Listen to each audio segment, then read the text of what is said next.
Well, it's time to take the plunge into gouache. What is gouache? It's not a vegetable. It's not a mineral. It's actually a special kind of paint. A lot of illustrators use gouache to paint subjects, and what's very interesting about gouache is it's a very flat, very opaque medium. So as I mentioned, a lot of illustrators use gouache. Especially like on toned backgrounds, this stuff really works great. Now, this happens to be Holbein gouache, which I reviewed or swatched out a little while ago on the channel, but I didn't really have a chance to put it to a real good test. And so that's just what I'm going to do today. And I'm using for a reference the work of an illustrator who was really prolific during the 40s, 50s, and 60s, a guy named Maxwell Colborne Whitmore. And if you look him up, he went by Kobe Whitmore, but he's really well known for his Saturday Evening Post covers. Like a Norman Rockwell was famous for that.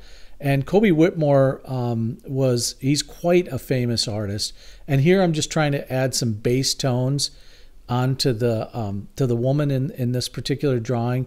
I'm not really concerned about being academically perfect or photorealistic here whatsoever. And a lot of the technique I'm applying to using this gouache is really techniques I learned from oil painting. So please excuse me if you're a professional illustrator and you use gouache a lot.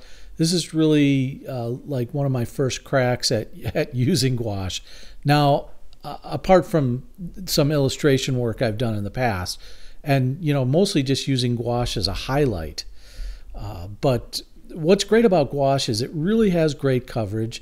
It's got that opaque, flat sort of feeling to it. So it almost looks like an oil paint if you back away from it for a minute and the way you use it and apply it. I think the same principles would apply, although I'm not an expert, so maybe others would weigh in. But I know, like in transparent watercolors, you go light to dark, but when you're oil painting, you tend to go dark to light. Now, in this case, everything pretty much here is going to look light because of the toned background.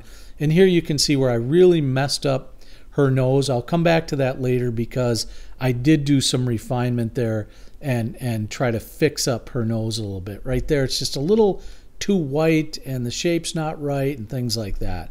But you can see here as I apply the paint, I'm going to move in here in a second and get to this gentleman's shirt collar right here. And as you see the paint drag across there, you can kind of get an idea of what gouache is like. It's just kind of chalky, opaque, and it really lays down a nice coverage, I guess I'd say.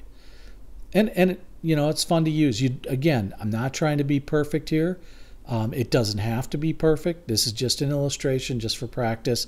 So really what artists are looking to do with gouache and illustration, see, I just circle here because I really kind of like the way his head came out. The shape of it, the tonal values there, the fact that I blocked it in and didn't try to refine it too much or water down the gouache to make everything blend and be perfect. I kind of like this look. And this is kind of the look that illustrators used maybe a few decades ago. Now here for highlights on his shirt, and I didn't really show it there too well, but I added a little bit of blue, very, very light blue to denote kind of shadow. And here I'm taking this white around these figures just because, why not? I can, and I just thought it would be cool to add a white background to these guys. The toned illustration board that I'm using is really nice, and but it's more like putting a background layer in, or like laying down sort of like if you were going to gesso a piece of canvas and you wanted to lay down your background color. That's not really necessary in this case because this is a gouache painting and not an oil painting. But here I'm going to go through and do just add a few more details to this painting. Really, again, not looking to be, in any way, shape, or form a photorealistic rendering. This is really just trying to stay true to what the illustrators of that era might have done, just kind of getting a fast, down and dirty illustration here. Maybe it's a preliminary storyboard or whatnot. It doesn't, again, I'm not looking for perfection. So here I'm using the color red to cast some shadows from her pink outfit and from the necklace here. And I kind of like the way that came out. If you back off from a distance, it dried very nicely. And now I'm just going to go in and just try to clean up a few more details on her face. I just felt like I really didn't get that rendered the way it should be. And there's problems with this illustration from top to bottom, but bear with me. I think it's not too bad. So in here, I'm kind of trying to clean up this nose a little bit, and I'll go into more detail here in a comparison in a second. But yeah, it's a little tricky getting this just the way I want it to be. But I think I did improve it a bit.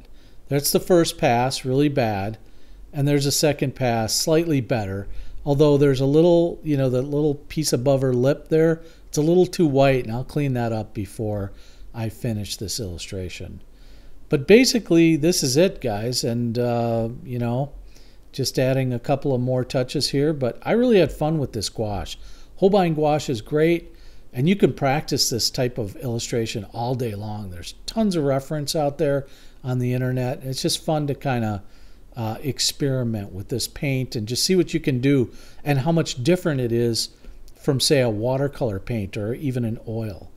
And I can see exactly why illustrators would want to use gouache. It's just really nice, dries fast. So here it is. Here's kind of the finished work. I didn't do much after that, and thanks for checking this out with me. I hope you get a chance to experiment a little with gouache. So long, everybody. This has been Marty for owingsart.com.